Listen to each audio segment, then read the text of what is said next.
Welcome back to Two Homers and a Realist. This is the Midweek pod heading into the Baylor game. We're doing it a day early because somebody wants to go listen to music somewhere. It's not music. Stand-up. Oh, stand-up comedy? Yeah, Mark Maron. Oh, really? I didn't know that. The WTF podcast guy. Nice. He's a stand-up. Where are you going to see that? Tower Theater. All right. Is that going to be funny? You going to laugh? I don't know. I've never been to one. Do you giggle? You never been to a stand-up Never comedian? been to stand-up. Nope. Really? Nope. And he's one of the best. He's been doing it like 35 years. Well, there you go. So it should be fun. What provoked you to do this? I listened to his podcast, and he was talking about his tour dates, and he's like, Oklahoma City, November 2nd. I was like, I'm going. Is this a podcast about comedy? No, it's not. Sometimes. Sometimes it's a clown show. Comedy Yeah. Bears. That's true. When I go 0-3 my locks of the week, it's pretty damn funny. Nah, this is that's actually not funny at all. That's just kind of sad, and we'll get to all that. But I'm Steve, Jay. Connor. Lucas. and we got some stuff to talk about. We are in the downhill stretch of the season. This is the bottom third of the regular season. Pretty exciting.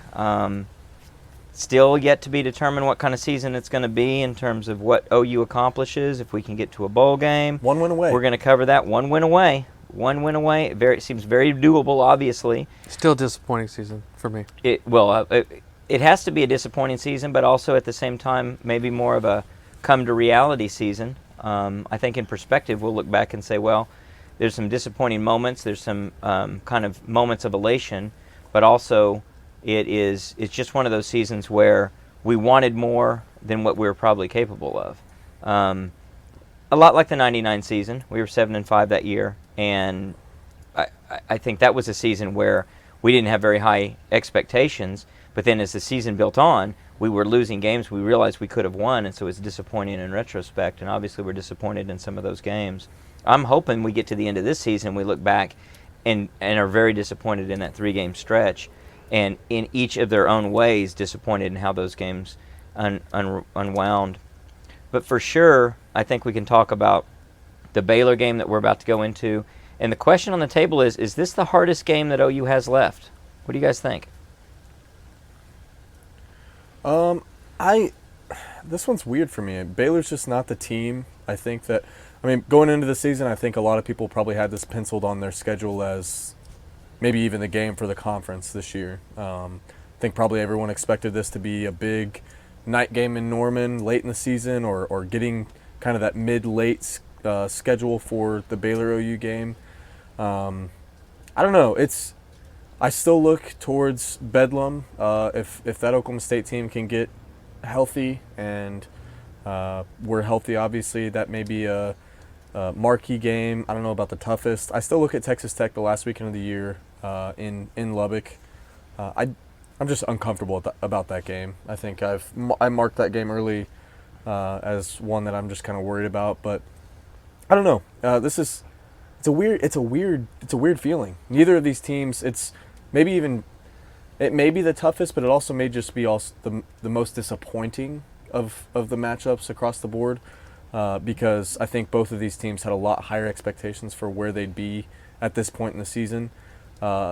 Especially Baylor, probably. Both underachieved, really. Yeah, right. Regardless, in their own way. You're playing a well-coached team. You're playing a really good, strong, cohesive team that Aranda has coached down there. So it's not going to be easy by any means. I think he's going to scheme us up, and it's going to be a tough one. I don't know about the toughest game, though.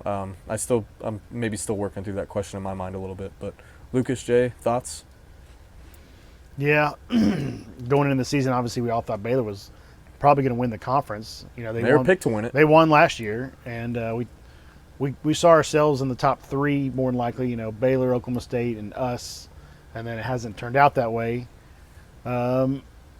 Yeah, I can see it being the toughest on the schedule unless Oklahoma State comes in fully healthy.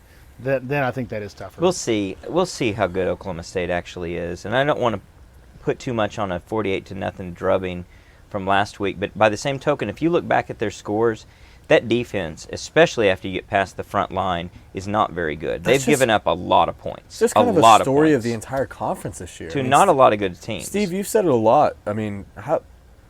I don't know if we know how good the conference is. We all want to say, we've had some standout teams, and I think the one team you can say is better than a lot is Kansas. Better than a lot of people expected, at least. Oh, certainly. But in terms of just, I mean, TCU.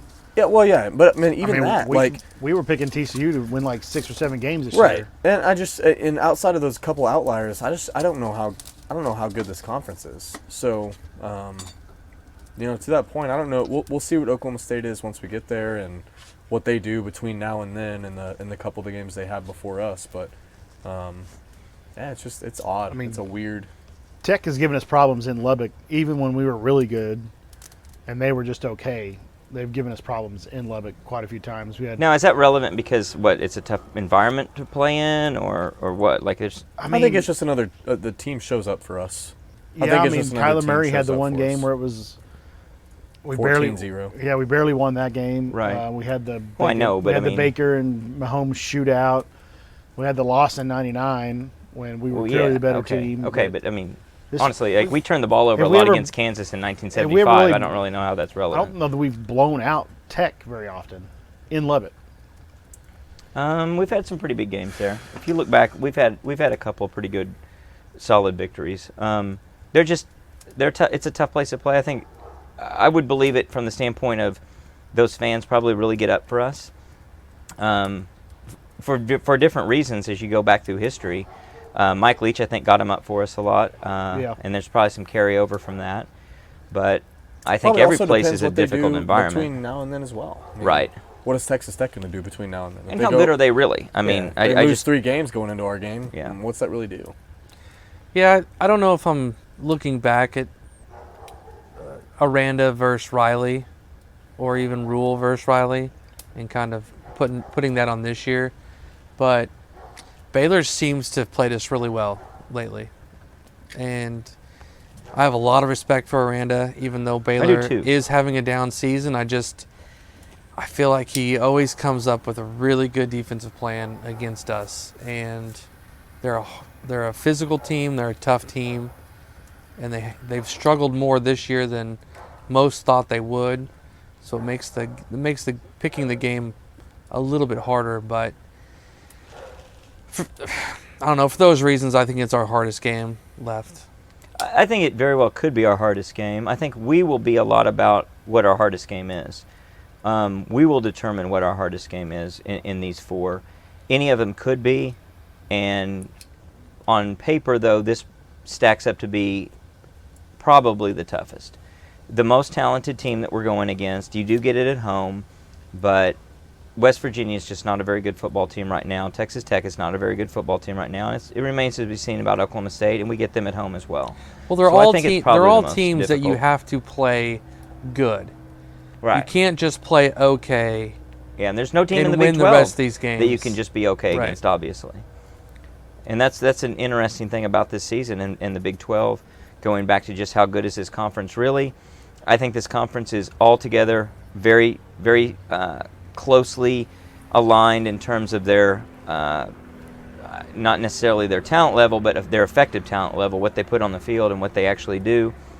None of them are that great. None of them are that bad. TCU might be really good. We'll see. It'll kind of surprise me if they earn or if they validate their number 7 ranking as we set today by the end of the season. I'd be real surprised if that maintains. And I include the bowl games and all of that for sure. Where do we think we stand from a conference perspective? I'd be interested. 3rd. You guys think? Where do we stand in the Power 5? Pac-12's 3 or a 4? Top heavy, if you want to call it top heavy, because Oregon's playing a whole lot better than USC and UCLA are top 10. But as a whole, I wouldn't call USC a top 10 but your second one would be the Big Ten, and that's talk about top heavy. There's 2 they're teams really in that top conference. heavy. Yeah. Maybe Illinois is ranked, I think. Illinois is pretty good. They're ranked. Penn State's. I would take Penn OU State's over Illinois. A formidable game. I mean, it's not a right. They've got 4 quality teams. I mean, I think we're pushing for second, probably amongst the 5. I think that's a good point. I think we probably are. We're definitely ahead of the ACC. When you look at an entire conference versus an entire conference, we don't have anybody that can stack up with any of the other conferences' top teams except maybe in the Pac-12. And Iowa State did beat Iowa, and we beat Nebraska. We do also have fewer teams to be bad because there's only 10 in our conference. Big Ten's got 14. Pac-12's got 12. Right, so you have to grade on SEC's a- got, yeah. You have to adjust it some way when little you're bit. when you're looking at it. You grade on a Still think curve we there. Probably. But it's somewhere out in on the right it's in side the of that ballpark. curve. Yeah, it's different than what the Big 12 has been, because historically the Big 12 has been like the Big 10 is this year, with a couple of elite teams and then a big fall A lot off. of bottoms. I think this feels like a season where we'll look at it after all the bowl games, and I think the Big 12 does very favorable in all the bowl games. Probably so. Of course, those bowl games are tough because those matchups can be so distortionary. You have a number 2 against a number 4, something that's crazy. That it's not ESPN likes to do that, whatever that silly cup is that they're competing for. But And the opt-outs now. with the opt-outs, it's like it's hard to read a what's lot it into mean that. now? I don't know, and it's a small sample size. But I think you're right. I think the bowl games might be really hard to predict. Well, I mean, how many and you might teams in have the Big some 12 are weird fighting breakout. for a bowl spot? For most of them, I mean, we're probably going to put 7 teams. Yeah, 7, 8 teams, in bowl maybe. Right. games.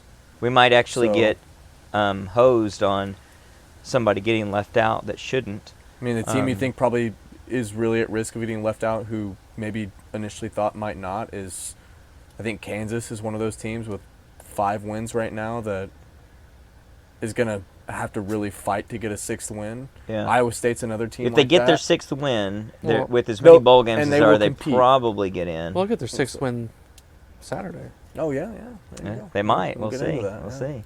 We'll get to that. Yeah. Well, that kind of leads into the locks of the week. The realest deal. Locks of the week. So I'm going to lead it off because we got some controversy brewing with some of these locks of the week. But let me turn to my sheet and see where we stand, because we didn't get to talk about this the prior week, and I know there's somebody chomping at the bit to talk about how good he did 2 weeks ago, because he was downright crappy this past week. But for the year, if I can read this, geez, this is some really small font. We are, as a whole, 51 and 57, 47%. We're getting there. We're getting there. We didn't help ourselves last week very well. I was 1 and 2. Connor was 2 and 1. Good job, Connor. Thanks. About time. Jay was 2 and 1. Good job, Jay. The huge. Lucas, you're 0 and 3. 0 and 3. Lucas, you're 0 and 3, buddy. 3-0 the week before. Oh, the 0-3 week this before. Oh week. yeah. About that. Horrible. That's 2 weeks ago. We don't talk Horrible. about that. Nope. So you're even Steven for the last 2 weeks, I Yep. guess. Okay. I have not had a 3-0 or an 0-3. How about that? You're pretty good that way. Yeah. What's Jay's overall record? Jay's overall record is 15 and 12, 56%. Very nice. Pretty good record. You're beating Vegas, baby. You're making money. Steve, what's yours? I am 13 and 14, 49%. Connor is 12 and 15. Lucas is 11 and 16. Come on, Lucas. This your week, man. This your week. It's our week. It's everyone's week. It's everybody's week. We're going to make this happen. Well, I'm going to start us off. Here's what I like. I like Colorado getting 31.5 against Oregon. A Colorado team? A Colorado team, not Air Force. I like That Colorado. game's in Boulder, right? I believe it is, and they're getting a lot of points. That's just a lot of points. All they have to do is put up a couple. There could be snow. There could be altitude sickness. I'm counting on all of that working in my favor. Could be a Buffalo. Wasn't and a Air Loose. Force used to that? No, they're playing Oregon. I'm saying I'm picking a I'm I'm picking a Colorado team that's not Air Force. My Air bad. Force is actually going to play Army. Air Force is actually a good football team. They're the only one in Colorado that's any good. And maybe because they fly out of there all the winning time. record at least. My number 2 lock of the week is Louisiana Lafayette, given 5.5 to Troy. And then my third is Utah getting 17.5 against Arizona. What? Giving. That's not accurate. Oh, giving 17.5. Yes, correct. Yeah. Yeah, that's why it's a lock. Yeah. That would be very easy to pick. Yeah, it's that easy, guys. So now we need to know who wants to go next. I'll go. Let's settle this right now. So, locks of the week. I was back and forth on this one, and I got to ride with my boys. Coastal Carolina, Thursday night, Appalachian State, getting 2.5 2.5 points. at Coastal. I'm going to take them. I got to take the. You like Coastal Carolina. You I picked like them a them. lot. I like what 'em. city do they play in? Myrtle Beach. Myrtle Beach. Myrtle Beach, South Carolina. Sounds like a Golf capital of the U.S. beach town. Supposed to be a great place. So, taking them plus 2.5. All right. I've got Kentucky giving 1.5 against Missouri. Join the club. That is, Missouri beats South Carolina. Apparently, they're world beaters out here. So, taking that one, and I'm going to take the Sooners. I'm going to take the Sooners minus 3.5 against the Bears on Saturday. I'm going to ride the momentum. I think that we're going to dial it up. I think Levy's going to be effective against the Bears defense. I don't know how much Baylor can score. So, Hopefully not a lot. I really, honestly, I kind of view this game very much in the lens that I viewed Iowa State, and we can get into game breakdown once we get into that. But, the way we played last week, I'm expecting Marvin Mims to play better. I think we're going to be a little bit more healthy as well. Billy Bowman should be back a little bit more than what he was last week as well. So I'm gonna ride with the Sooners and lock them up. Well, Lucas, what do you got? Because I think you're going to copy Connor on some of these, aren't you? Yeah, I've got Kentucky minus 1.5. All right. I got North Carolina minus 7.5. They play Virginia, right? Yep. And then I got UCLA minus 10.5. Minus 10.5. And who are they playing? Arizona State, right? Arizona State. Arizona State. All right, Jay. That leaves our champion. I'm going to go with Kansas All right. plus 2.5. Now, is that under an assumption? I don't think it matters, but All right. if he's not 100%, which he's not, and if he plays at all, We're I talking about really Gunner? like Kansas. We're talking about Gunner Gundy, right? Yeah, I feel So for the record, that was the one that I was flip-flopping with Coastal. I did not know. I had picked Coastal, I had switched to Oklahoma State, and then game time decision, I went back to Coastal. So I think Sanders is going to play, but he's not 100%. Is that in Lawrence? Yeah. it is. That's a tough place to play. I was up there last year. we were. They might bring out some of those basketball players to catch a couple passes, so we'll see.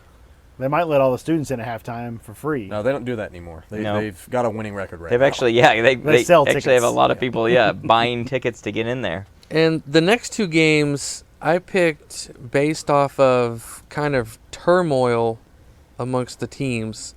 I'm taking Illinois minus 16.5 against Michigan State, who has 8 players. Is it 8 now? 8 Suspended. And it all for that fight, all for that horrific scene inside the tunnel, and then they tried to blame it on the stadium for why they Correct. took a helmet off to a kid's head. As That was if- unbelievable. as Oh, if- did they take the helmet off? Oh, yeah, hitting the kid with the helmet. Yeah. It's like Myles Garrett out there. Yeah, it was awful.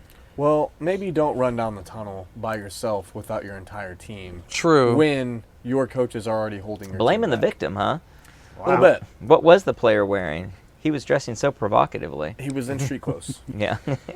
So, And this one, I'm going to go with Mississippi State Uh-huh. minus 13.5 over Auburn. I like it. Auburn can their coach. Deion Sanders. And gonna a show up. coordinator. Cadillac Williams is named interim coach. Cadillac I just don't like it. I just don't like you just lost your coach. I just don't feel like Cadillac. you're going to come out and play that great. I don't know why. Well, Maybe That's- it's the opposite. Maybe they come out and I mean, Nebraska didn't have to fire their coach, That's at Auburn, right? at least the first game. no, Right. that is Oh, it's that in is Starksville. Yep. Yeah, that you got to be chomping at the bit if you're Mississippi State, having a team like Auburn come in there in the state that they're in with the Cowbells, and that's a good pick. So we'll see. They- I I do hear a like bunch of- What is I Mississippi do like State's- the Kentucky pick. There's something strange about that line though that is a little bit eerie. I mean, Missouri's only played one okay game against an okay South Carolina team. I heard the Vegas insider who set that line actually graduated from Columbia. So So, I agree on that one. I don't understand what's going on because Kentucky seems like a better team than that.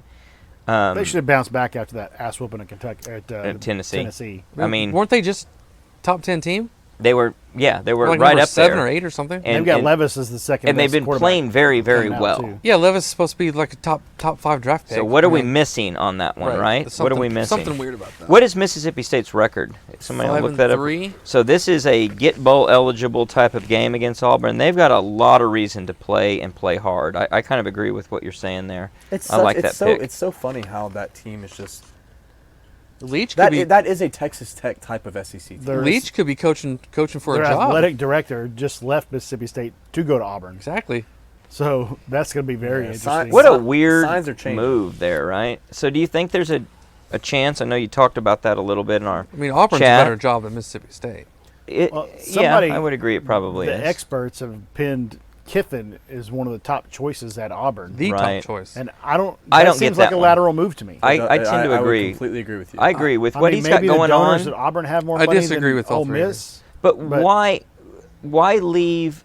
You disagree with that? Why would Yeah. you You think leave Auburn's a a better great job? situation that you're in at Mississippi? I don't know. Ask Lincoln Riley. Yeah, but I think we can piece together why Lincoln Riley did it. I'm just saying it's And the I don't same see thing. any dynamics going on at Mississippi I don't versus Auburn. I don't agree with Lincoln Riley's thought process. I'm not saying you agree but with it. I'm saying I Lane think Kiffin, It was a Lane move for Kiffin, his long family. They term, wanted to go to the beach. long term though, No, dude, it was long term You wanted to Auburn. see Annie Hansen on the beach. You can reach higher heights at Auburn than you're going to at Ole Miss. I You don't know just- if that's I true. I just don't think know you if are. that's true. I don't think Auburn that's has true. Auburn has fired a national championship winning coach 2 years after the fact. And they've also won a national championship. But they've done, with a bought player at the time when it wasn't legal to buy players. They bought Cam Yeah, Newton. I don't know if I thought you meant he was a robot. and at that, I mean, I don't disagree They with bought that Cam statement Newton either. So. and won a national championship, but they fired their head coach. Who was Gus Chiswick? Chiswick, Malzahn. yeah. Chiswick was their head coach. Wins the national championship. 2 years later, they fired him. And how many coaches have they gone through since then? Yeah, well, Just two. Two more. Yeah, just two. I the, mean, Gus Malzahn and over like a yeah. 6-year period. Carson. That's not very good. that's not very good. I would agree on paper, marginally, Auburn might be a better job than Mississippi, but not when you factor in where Kiffin is at Mississippi and what he's established. Yes. That to me, it's not anywhere close to as stark as what I'm about to paint in a hypothetical, but it's like saying that Mike Gundy is going to leave Oklahoma State and Stillwater to come down to Norman and go to OU. OU is obviously a significantly better job, but that would be a lateral move in that sense, if not a negative move because of How do we everything. feel Yeah, but what about- how about do you but feel what about about when he Mike had Gundy and but Auburn? what about when he had Oklahoma State where they were and he was flirting with the Tennessee job? The Tennessee job That would be a step up. in the end, but not from where he was, not where Mike Gundy was with Oklahoma State at the time, right? And what he had going there. maybe I maybe think- not. He had a lot of friction going on at He the did time have a with him. lot. I think it'd be for more sure. like I don't know if that's- Mike Gundy that's not leaving my Oklahoma State point, to go to though. Baylor. That's the same. It's a lateral move Yeah. in that way, but Baylor may have more resources Right. in the future. Maybe even a better analogy than mine. I do. I supporting think, my case. I think Auburn just that has you better, don't make that move. I think they got more money. They they have do, but better it's not as recruiting, good. they have like better he's saying, history. Baylor has better than Oklahoma State, but his position at Oklahoma State is stronger than his position would be if he just It's a up lot and, more and left. established. You're It's a gonna lot you're, more what you're Take gonna away do the is fact that he went there. Like that's I'm just right. saying, Yeah, just what he's won and Kiffin all is of that. building something at Mississippi where he would have to start He's got over equity at Auburn. He's built a lot of equity at Mississippi. He'd have to start over at Auburn. But he's got. I think he's taken Ole Miss as far as Ole Miss is going to go. You think so? I don't know about that. I don't know if Ole Miss their ceiling is any different than Auburn. And I think you look I don't at think I it think is. I think don't you think look so. at this season specifically with the Mississippi. And If Auburn these next goes couple out, games are going to be pretty indicative. I mean, you go out and you give Bama some trouble in a couple weeks. Next week, you go out and if you can beat Bama in Oxford and win your last 2 games after that, Lane Kiffin would be an idiot to leave. And on the flip side of that, and kind of what I just said is, if you're Mike Gundy, you're kind of in a position of transition, I guess, where Oklahoma State goes out, gets beat by Kansas this week, goes and gets beat by Oklahoma in a couple weeks, and you've got a lot of guys, as much equity as he has at Oklahoma State. I don't know if it matters. It might be time for a change. Well, it's there. very divisive. There's a big faction that is not satisfied with Mike Gundy and never will be, And I call that the group of Oklahoma State fans who are living in fantasy land, who they think that their ceiling there is somehow or should be higher than where it is, and they would kick the best coach that they'll probably ever have out of town. Well, and I think that'd be a yeah. mistake, and I think that's what he's always come up against, and that's why he's flirted with these other jobs. Exactly. But back to this one about what Mississippi could be. Mississippi doesn't have the expectations that Auburn has, and Auburn lives in the shadow of Alabama, so that's doubly tough to go and win there and try to convince those fans that you're a good fit. I think that's why they churn through coaches the way they do, even after they win national titles, because they have an expectation to be something they're just not capable of being. Ole Miss is a school that you have to, year after year, get a little bit better, get a little bit better, get a little bit better to try and get to that top tier. Auburn, you can do it in like 1.5 recruiting classes. When has I don't think that's Ole true. Miss ever had? When has Ole Miss ever pushed that top tier to say, all right, this coach is evening out or plateauing, where you say, Hugh Freeze, yeah, but even that, like, when they were there's buying a lot of controversy there. I don't even Buying think Auburn recruits. can be that good. I think really Auburn can don't. only be that good if Alabama's not that good. I mean, outside of the Cam Newton year, Auburn, they had the kick six when they beat Bama. And that was When But Bama- it was a total upset. Auburn hasn't even sniffed a SEC SEC. championship outside of the Cam Newton year. I think they're And one. that's a one-time. I think they're thing one good over the hire last away. 30 years. They're Auburn's one had good one hire amazing away season. from being on the doorstep. I don't think so. I don't think so they're either. that good of a program. There's enough I don't think they're that good. other players left think they're over like- in Alabama I think that they're they like- can't take that makes Auburn good. I don't think so. I don't think there's any reason think they're not those going to go players are next going to door Ole to Miss. Mississippi or to OU. until Auburn has a No, I that don't kind of think coach, so. and then they're not going to Ole Miss anymore. Alabama as a state doesn't produce that much talent. So you compared think to those other Auburn is like places. LSU? Well, no, because LSU doesn't share the state with anybody that's dominant. But I just think Well, you mean I as think a the program, right though. coach- I mean, as a program overall. I think the right coach puts Auburn ahead of an Ole Miss any day. It'll be interesting. I think Maybe, Deion Sanders maybe is higher. so on paper. I don't know. To me, Auburn, their analog is not LSU, which is, I agree with Lucas that you're making them out. Not to put words in your mouth, I think you're equating them to like an LSU program. I think the analog to Mississippi is South Carolina, a team with a lot of expectations and a big supportive base, but just can't get there. Can't get there, and has a ceiling keeping them from getting there. Well, they've got a Clemson in their state. Just like Alabama is the impediment to Auburn, I think, and they always will be. As far as something that's in your I don't state know goes. if you start drawing success on state lines, you toss it up. Yeah, I mean, if you look at the map, aside from an arbitrary the east line on a map, the east side of Louisiana, not that far I'm away. choosing Alabama over LSU. So, look at it this way: how many mascots does Mississippi have? One. How many mascots does Auburn have? It should have been Admiral Akbar, because when they decided to change their mascot of the Rebel, they had a student vote, and Admiral Akbar He won. was number one. Yeah, and then they said no. And then Auburn, they got two. They can't decide if they're War Eagle or if they're Tigers. It's a trap. What are you? Well, let's move on. Let's circle back to OU a little bit. Let's make some OU predictions. So, I know 3 of our predictions. I don't know Jay's prediction. Have you got your score prediction Right here. formulated? Right in his mind. All right. Well, I want to hear yours first because I know ours and I don't want you to cheat. Okay. I will go 38-31 OU. Nice. Well, you're going to be the high because I am, in terms of OU score, we're all real close, 35-28. Connor, what's yours? I've got OU 34, Baylor 24. Lucas? I've got 31-24, the good guys. Knew you had to be like Connor in some regard. There you were with the Baylor score, but you don't think we're going to produce as many points. So you got us stopping at 1 field goal. Connor has us getting 2 field goals. We've So, all got us covering, interesting. though. We are all covering. That's right. I was right on the number last week, wasn't I? Yeah. Yep. 27. You were on the OU score. You're right. You didn't have us quite that low. I had my finger on the on the pulse. defense. Yeah, you did. So good you didn't even have to watch the game. I watched 3 quarters of that game. Well, okay. Prove it, bro. So did I'm not going to take a shot at players. So let's talk about OU in their last 4 games. I think that OU, and we talked about this a little bit earlier in terms of what the hardest game left is. I think OU can win all 4 of these games. I mentioned this before on the previous pods, maybe 2 previous pods. I think they could do any mixture in between. So win all 4, lose all 4. It's up to them and how they play. It's most likely, I think, that they're probably going to go 3-1, but I'm going to hold them to an expectation of 4-0, and I don't think it's too lofty of an aspiration. And we had a poll on this today. I didn't pull up the poll to see what our results were, but what do you guys think as I pull that up? What do you guys think in the last 4 games? What's OU's record? I had us at 3-1.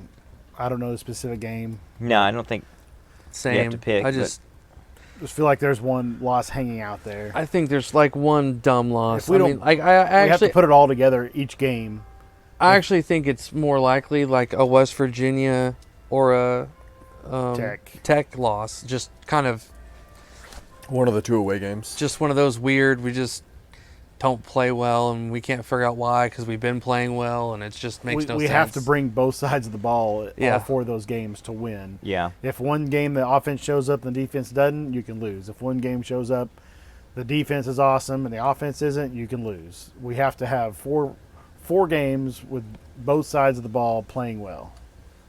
What do you think, Con? In the poll, I voted 4-0. 2/3 of our listeners and poll respondents did the same thing. The remainder was 3. So we got 67% at 4-0 and 33% at 3-1. I think the silver lining to the remaining games outside of a healthy Oklahoma State is, and thankfully we have Oklahoma State at home. I don't see any high octane offenses out there that we're going to play. You got to worry about JT Daniels at West Virginia maybe throwing it around a little bit, but at the same time, I mean, he's not very good at what he does in my opinion. So I mean, I look back to this last weekend where multiple criticisms of the defense, especially on getting off the field on a couple plays, but gave up 13 points. It's not like we were playing some elite offense. I don't know if we're going to play offenses that are much better than that, to be honest with you guys. So I don't know. But we're not going to play any offenses worse. That's Yeah. what- no, we're not. But I mean, that's the thing. I haven't watched a lot of any of these remaining 4 teams outside of Oklahoma State. I've seen Oklahoma State put up points, and when they are clicking and going, it's a pretty effective offense. I think they tackle well.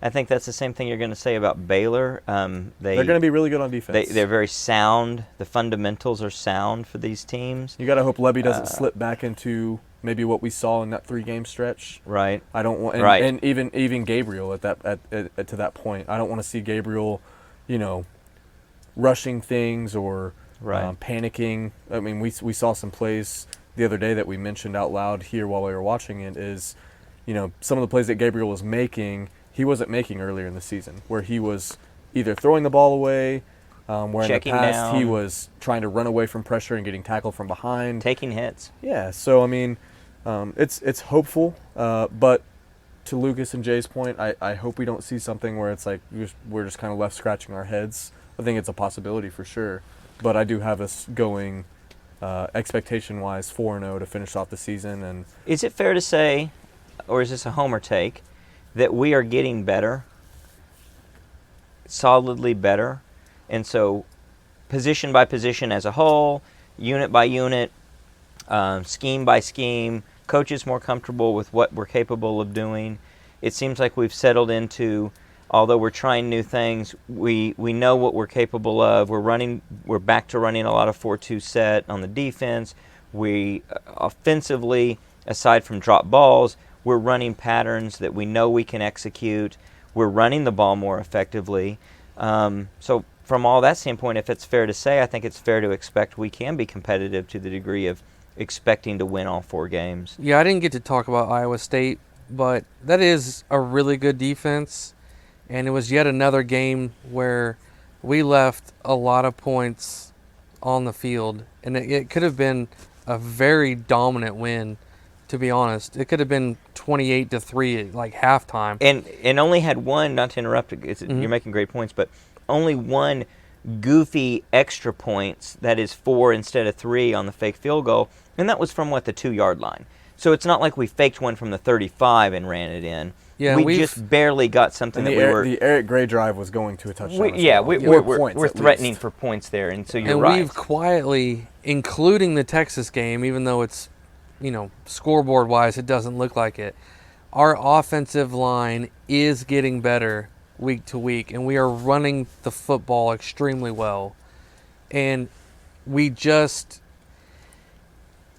some team is going to be in trouble when Gabriel's clicking and the running game's clicking. It's going to be like what we did to Kansas. To Kansas. I'd like to see us come out to start this game like the Kansas game, throwing it kind of all over the place for the first couple drives and not just forcing the run. Because Iowa State was the number 1 team in the Big 12 in rushing defense at like 90-something yards a game. Yeah. And we doubled that up at like 180, 190 against a team very good against the run. And that was with our passing game not working that well. Right. And our second best running back wasn't in the game. Right. I think I need to see one more game. I think I need to see one more game where we're putting stuff together. And maybe it's just coming off the 3 losses that I want to see a collective 3-game performance to say, yes, this team is progressing, especially on the defensive side of the ball. I mean, giving 13 points up to anybody at a Power 5 level is pretty impressive. I don't care how bad Iowa State's offense is. It's a pretty impressive feat. So you give me one more game against Baylor where we can see those noticeable differences and be able to call out specific parts of the game where it's, like Kansas, where we are spreading the ball out at the beginning of the game and throughout the game and running some different sets, and then combining that with a defensive performance like we put on last week with multiple turnovers and points of pressure that we may not have been used to before the 3 losses. At that point, I think I'll be able to say, there are multiple steps that we've taken in the right direction to say, it's like we've said, Venables back in his first year at Clemson said, we weren't where we were at in the middle, where we wanted to be in the middle of the season, and in that back half, we steadily progressed to where we wanted to be. So I would love to be able to tell that story from an OU perspective come, 7:00 p.m. doing the post-game podcast on Saturday. Yeah, we're 2 games in a row defensively where we're tackling better, we're in position better, and there's no busts, right? So you can continue that trend. We're obviously not anywhere near we want to be. We haven't had what I would call a bust problem since TCU. I would agree. I mean, it is championship November, so we've got that to look forward to. So you're predicting that OU is going to be in Lucas said it. The championship game. No, I'm not predicting that. I like it. I'm just using the phrase No, I'll championship take November because we usually don't lose in November. Well, we don't usually. To all our listeners Outside out of there, last- we won't get Outside into last it. season. We won't get lost 2 into it games. too much today, but we in beat a November. Baylor and something weird happens or a couple things happen. No, don't do it. I'll start talking about it. I will. It's not, we talked about it at dinner, it's not out of the realm of remote possibility that we end up in Dallas in December. Yeah, until it's mathematically impossible. It's there. Possible. Let's ride the wave.